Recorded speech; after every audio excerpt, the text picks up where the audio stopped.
Hello and welcome to this explanation and demo video of the Smart Vaccine Refrigerator. It is an Internet of Things, or IoT project, deployed onto the cloud-based Amazon Web Services. Before we hit the road, let's look at the inspiration behind this project. The motivation is the concept of vaccine equity. The World Health Organization is at the forefront in saying, no one is safe until everyone is safe. Yes, until everyone in the world is vaccinated, the COVID virus can mutate and continue to infect people. But it takes more than just vaccines. It's the entire system, starting with the vaccine stock inventory, the logistics in getting these vaccines to the far reaches of the world, and finally all the way till it is administered. It means that throughout the whole journey, temperature control or the proper cold chain logistics needs to be maintained and documented. This is where the vaccine cold chain concept comes in. We will be using the Pfizer and Moderna COVID vaccines as examples in this project. During long-term storage, the Pfizer vaccine is in deep freeze and stored at -70 degrees Celsius, while the Moderna vaccine is at -20 degrees. Once the vaccine stock reaches the point of care facility where they are administered, the vaccines are thawed. The vaccines must then be stored at temperatures between 2 to 8 degrees Celsius, and the validity period is 5 days for Pfizer and 30 days for the Moderna vaccine. The key components of this project are the refrigerator, digital temperature sensor, barcode scanner, internet connection device and the Amazon Web Services. The internet connection device is to take the data collected and upload them to the cloud AWS. As no actual physical device is used in this project, all components are simulated on AWS. This project focuses on the various resources used on AWS, how the functions are coded, and how the integration is done. This vaccine refrigerator solution has three main features. The first is normal temperature recording, where it documents all the normal temperatures from 2 to 8 degrees Celsius. The second feature is exception handling for abnormal temperatures outside this range. The detailed temperature and corresponding time exposure data are recorded. An alert is also raised. The third feature is inventory management, where it gives the amount of valid vaccine stock at any one time and the time distribution of stock till expiration. Let's look at system architecture and resources used on the Amazon Web Services. We start with the smart digital temperature sensor transmitting data to AWS. This process is called publishing to an AWS IoT core topic, and the topic is fridge/temperature. The data transmitted are timestamp, current temperature, minimum temperature, maximum temperature, and alert status. If the temperature is within the normal range, the alert is false. Normal temperatures are measured twice daily at 8 in the morning and 8 in the evening, and recorded at the AWS Dynamo normal temperature database.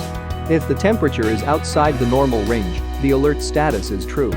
The system enters abnormal temperature mode, where temperatures are measured every 15 minutes. Through the AWS IoT Core Rule Engine, the abnormal temperature data is republished to the topic, fridge/temperature/abnormal.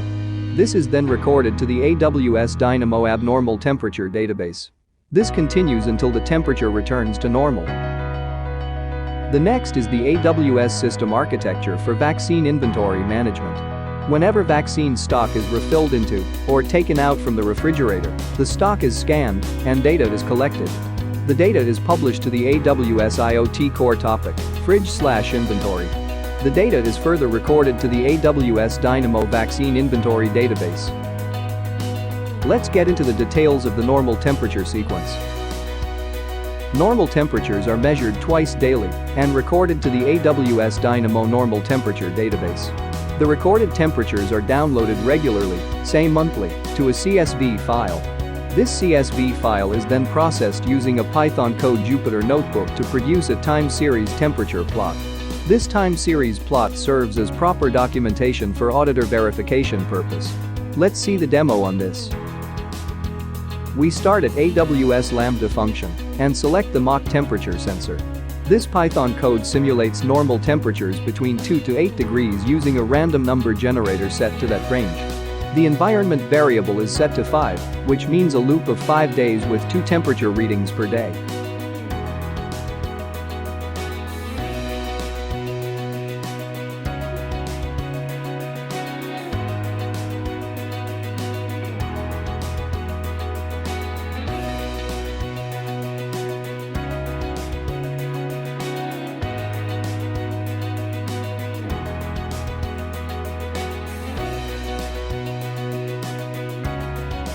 This data is sent on to AWS IoT Core. We can check the AWS IoT Core rule engine that the data is further sent to the AWS Dynamo Normal Temperature database.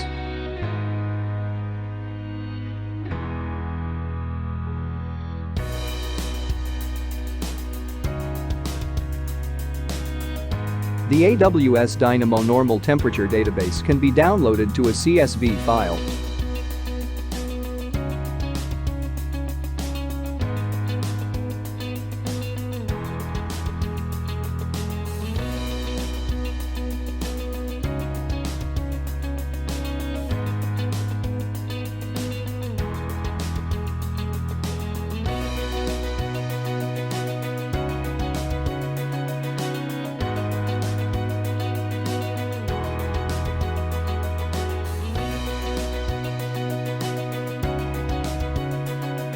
Finally, the CSV file is processed using Python code on Jupyter Notebook to produce the time series temperature plot.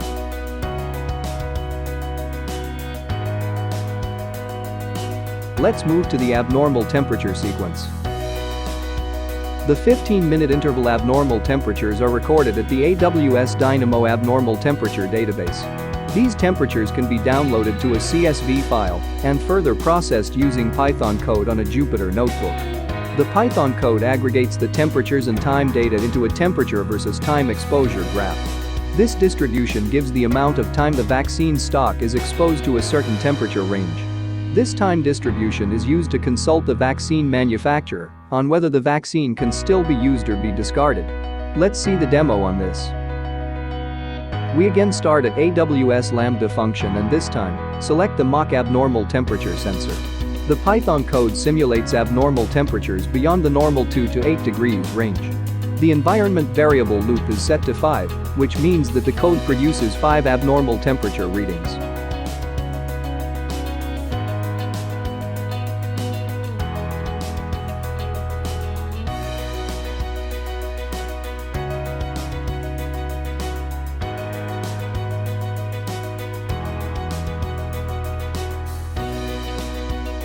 At the AWS IoT Core, we look at the rules engine on abnormal temperature record and alert. The abnormal temperature data is republished to the topic fridge/temperature/abnormal and sent to the AWS Dynamo Abnormal Temperature database. The abnormal temperature also triggers the AWS SNS notification alert.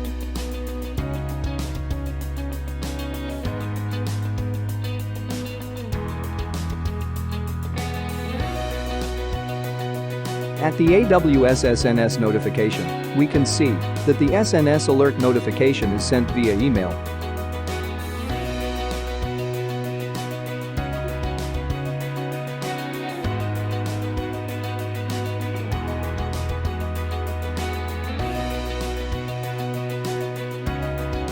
Back at the AWS Dynamo Abnormal Temperature database, we can download the data as a CSV file as before.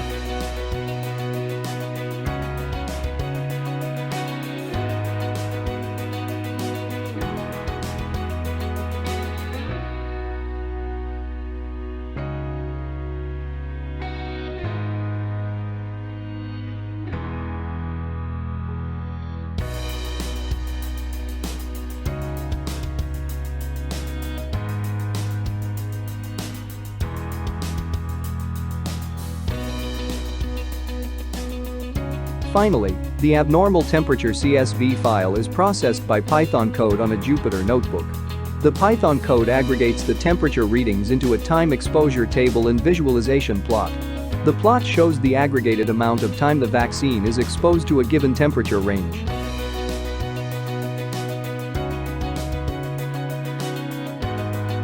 Let's look at the inventory management sequence.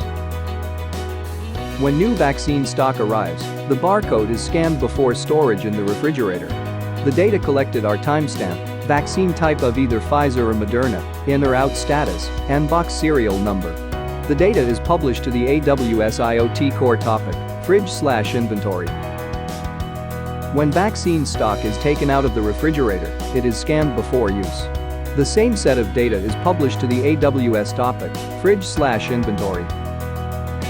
The data at AWS topic, fridge/inventory, then passes through the AWS rule engine and recorded at the AWS Dynamo inventory database. The database can be downloaded onto a CSV file and processed by Python code on a Jupyter notebook. The Python code generates an inventory data visualization graph. This visualization gives real-time information at any given time on the amount of inventory stock and the stock distribution of both Pfizer and Moderna vaccines till expiration. Let's see the demo on this. Once again, we start at AWS Lambda function and select the mock barcode scanner. The code simulates the scanning of one box of vaccine with data on timestamp, vaccine type, scan in or out, and the box serial number.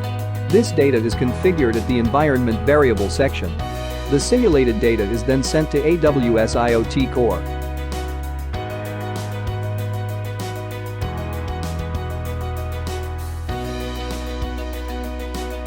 At the AWS IoT Core, the data is received via the topic, fridge/inventory. We can see from the rules engine that the data is then sent on to the AWS Dynamo inventory database.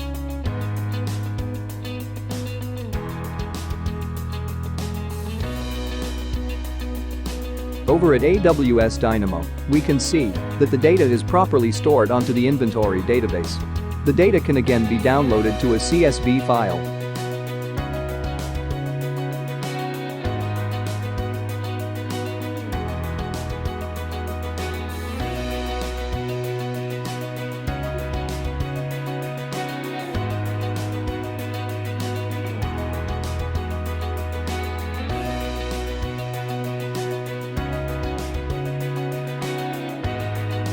Finally, the inventory data CSV file is processed by Python code on a Jupyter notebook.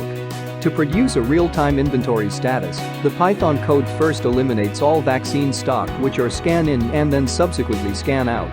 It means that these stock are properly used and no longer in the system.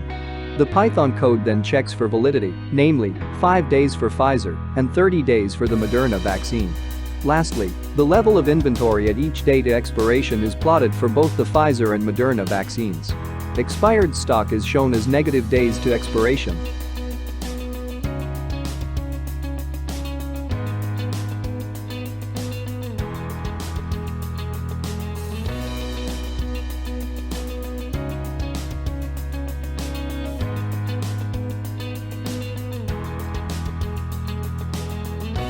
Let's look at the wrap-up. The first wrap-up is a cost and function comparison. At the start, we mentioned vaccine equity. To serve this purpose, our vaccine refrigerator IoT solution should be effective and low cost. So how does it compare with a commercial medical refrigerator with similar functionalities? A certain brand X smart internet medical grade vaccine refrigerator costs over $2,000. Our solution starts with a home refrigerator, then adding on temperature sensor, barcode scanner and finally integration of data on the cloud at Amazon Web Service. It provides similar functionalities at about 1/5 the cost. The second wrap-up is routine physical stock taking as part of inventory management. Mistakes inadvertently happen. Vaccine stock might be replenished into the fridge without scan in, or vice versa, vaccines taken out without scan out. If so, the real-time inventory database on the AWS cloud will not represent the physical stock at hand. The solution is to have physical stock take periodically to make sure that the cloud inventory data is synchronized with the physical stock. All the AWS code and resources, including the Jupyter Notebook Python code used in this IoT project, can be downloaded at my Github folder. Have fun with AWS. Finally, thanks for watching and stay safe.